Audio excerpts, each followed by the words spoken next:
Let's be honest, because that's the way he would have wanted it. At some point or other over the years, not just Morley, not just Ed, many people in this room were not speaking to my father. Maybe he poached one of your stories, maybe one of his needling remarks hit a little too close to the bone. My Mike Wallace moment came in the fall of 1997. I was working for the ABC News magazine Primetime, and I was set to do a profile of the comedian Chris Rock. I'd read the research, I prepared the questions, the crews were set up for the interview that day, but less than an hour before the shoot, word came that Rock was suddenly backing out. Why? Because 60 Minutes had suddenly decided to do a profile of Chris Rock. Well, pretty soon I realized that my worst fear had been realized. My old man had stolen the interview, and he knew he had stolen it from me. As you can imagine, we had quite a phone call, and it finally came down to me saying, I guess you're going to have to decide who's more important to you, Chris Wallace or Chris Rock. Long pause. I finally said, Mike, are you still there? He said, I'm thinking. The upshot is my father gave up the interview, but he kept it for 60 Minutes and gave it to Ed Bradley to make up for the Manuel Noriega interview, which I took as a big concession. And yet, all of us are here today mourning his death and wishing that we could have one more moment with him, even one of those moments.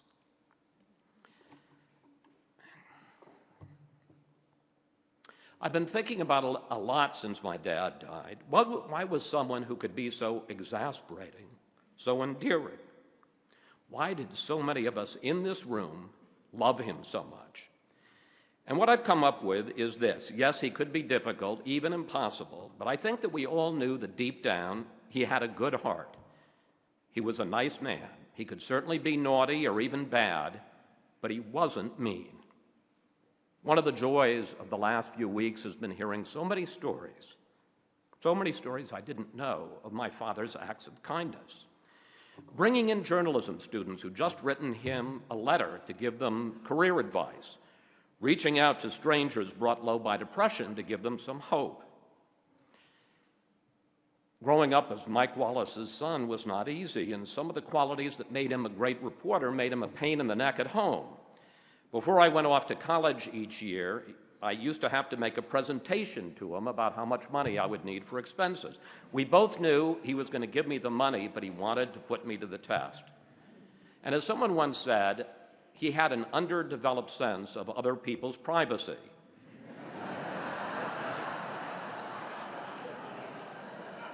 Can you imagine coming home from a date and Mike Wallace is waiting up for you?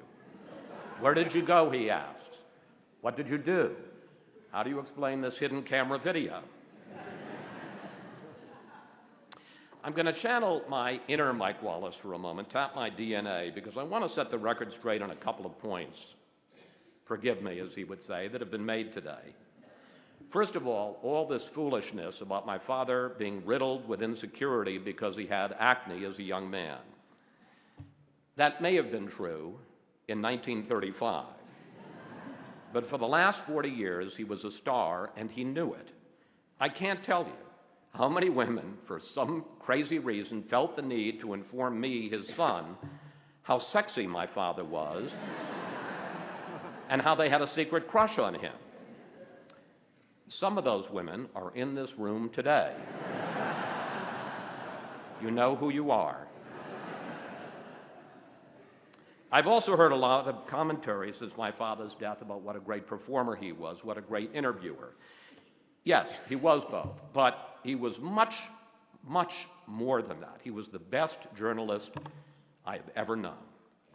This is a man who started reporting on the civil rights movement back in the 50s when he went to Little Rock to sit down with Arkansas Governor Orville Forbes. In 1959, he did a groundbreaking documentary called The Hate That Hate Produced before most people knew who the black Muslims even were. He introduced me to Malcolm X when I was 16, and I'm delighted to say that Malcolm's eldest daughter, Ambassador Shabazz, is here today with us. This is a man who started covering the Middle East during the Six-Day War in 1967 and never stopped. He started confronting the Shah of Iran about his repressive regime in 1974. He didn't just walk into the famous interview with the Ayatollah Khomeini. He had earned it through years of solid, serious reporting. Some of you know that it took a long time for my father and me to find our way to each other. He was busy pursuing his career, and I spent my early years trying to get out from his shadow. We always loved each other, but there was an underlying tension. The turning point came almost 20 years ago.